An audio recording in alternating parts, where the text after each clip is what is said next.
So today marks 3 months on YouTube. Woohoo! It's pretty insane and surreal to be filming this video. I, to be honest, had very little faith in myself that I would make it this far, let alone have something that I'm actually so proud of and has radically changed the trajectory of my life. Creating a YouTube has never been like a consistent dream of mine. I mean, I've definitely thought about it over the years. It's shown up on some New Year's resolutions. I've definitely started a YouTube in the past and have some pretty cringe videos out there that I'm definitely not linking up for you in the show notes. But the one thing that hasn't changed and that has always been a goal of mine is to become a visual storyteller. And I feel like thanks to YouTube, I actually get to do that now every single day. It wasn't easy to get here and finally muster up the courage to hit record and post my first video and create a YouTube that actually feels really meaningful to me. So today I want to share a few things I've learned along the way, what YouTube has taught me, and also share 4 signs that YouTube might be calling to you too. You see, up until a few months ago when I started this, I had this reoccurring pattern in my life. I'd be going about my business, working as an entrepreneur, or working at a startup, at a job, in between jobs, freelancing, and I'd feel pretty good about what I was doing. But then I'd see a movie that would be like super inspiring, or maybe like a documentary that would be like motivating and inspirational, and instead of feeling motivated and inspired, I would get super depressed. And every 6 months to a year or so, I'd get this down in the dumps depression and feel so frustrated because I wasn't any closer to realizing any of my dreams.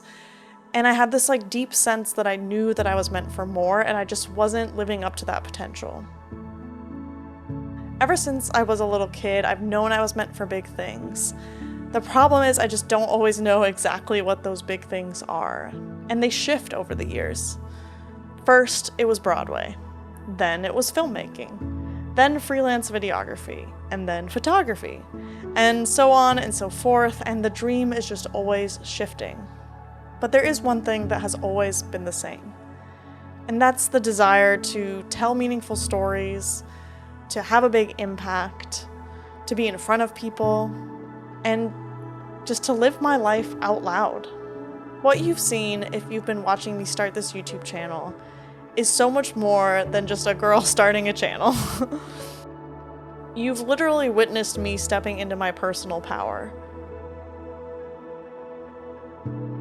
If you're a Noah Kahan fan, which top 2%er over here, thanks Spotify Wrapped, you might know the line from No Complaints where he says, "I set a time and I showed up, and now the weight of the world ain't so bad." And while I think he's referencing therapy in this specific lyric, to me it also speaks to setting up an appointment with yourself and showing up. Because I had been so bad at that in the past. Like, I had made many appointments with myself and not shown up and been like, no call, no show. And I was scared I would do that again. Or worse, I was scared I'd show up for the first one and announce it to the world and then like drop it the next week, you know, forget about it, fail, and just hide again, disappear again. And I've been trying to pinpoint ever since like what shifted, because I'd had this moment so many times before where I was like, this is it, I'm ready, I'm gonna do it this time, I'm tired of wasting my life, this is it, and then I just wouldn't, or like I'd start and stop. And so I've been trying to pinpoint like what changed, because this time like I feel like it was just like the stars aligned and it was just time. Let me grab something.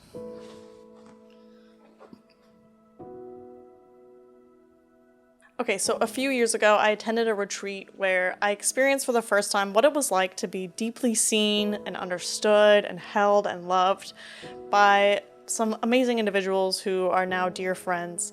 Anyways, we made these little rocks as promises to ourselves and reminders of like what our key takeaways were from the retreat. So mine, it says no more on one side. And to me, at the time, what this meant was like, no more hiding. Like, I've seen who I am, I know who I am now, and I'm not gonna deny this part of me anymore. And then on the back, it says, pick me. And at the time, this was about picking. But it was also about, I was leaving a relationship, and so it was about picking me over my partner at the time, and picking me over what others think of me, and really just picking me over my fears. So I truly think that being seen is what made it possible for me to be here today. And it wasn't just being seen by others, like it was about being seen by myself. Because in that moment, I uncovered something that could not be buried again. Okay, so back to the YouTube channel. I was working for a YouTuber the year leading up to when I started this channel, and I think that was a big part of it too, because I had to do research and like watch a lot of YouTube, and I started finding creators I really liked and that really resonated with me, and that I was like, I could do that, like that's similar skill set to mine. And I realized that YouTube had like everything I wanted. Like it was a place where I could literally pretty much make films and get paid for it. Like look at Life of Riza. She's making movies, like those are movies and they're beautiful and so cinematic. And yeah, she's literally getting paid to make films now. At least I would assume she's getting paid. Hopefully she's making some ad revenue. And if you do it right, you can literally make anything that you want. There's an audience for everything on YouTube, which is insane to me. Like it still blows my mind. I had one video go viral and I got over 1,000 views, and I was like, it blows my mind that like I would get like 20 new views in like a few minutes. Like I just forget that there are that many people on the planet, but it's really insane. So yeah, I guess at some point I finally just started. I had the idea for my first video that was going to be kind of a coming out again to like this idea of like wanting to be seen and be in front of people. And then after that, I just said, okay, now I just have to make another one by next week. I just have to show up this week and have another one by Wednesday and another one by Wednesday. And I just kept going like that. And now it's been 3 months, and I have missed a few weeks due to COVID and the holidays and like all this other stuff. But like, honestly, I'm so proud of like the library of videos that I've made thus far. And I can't believe I've done it. I'm really, really proud of it. I don't think I could have started this channel any sooner than I have. Like, I really wish, I'm like kicking myself wishing I started like 5 years ago. But I really don't think this process could have happened any other way. Like I needed to go through everything that I went through to be ready enough and to have all the skills that I need, like the knowledge of cameras and gear and the patience and self-compassion. Literally every single skill has stacked to bring me to this moment. And so the same is true for you. Like if you're watching this and you're kicking yourself like, I know I could do this, I should have done it by now, but then like you're getting down on yourself and getting in that shame spiral, like just know that like you'll know when it's time to start, and you have your own perfect timing as well. And I want to also speak to that part of you that does want to start a YouTube channel and give you the 4 signs that I think mean YouTube could be calling to you. 1, you watch other creators and you get jealous. There comes a time when envy becomes necessity. And honestly, that's what happened to me. I was tired of watching other creators do the thing and find success and wondering if it was a possibility for me. I was like, let's give it a freaking go, you know? 2, it's been on your New Year's resolution. Probably more than once. The dreaded New Year's resolutions, am I right? If YouTube's come up year after year, or every other year, or just like every couple of years, like a recurring theme, it might be worth taking a second look. 3, maybe you've tried it in the past and given up. This might have been as a kid or a few years ago before you were really ready.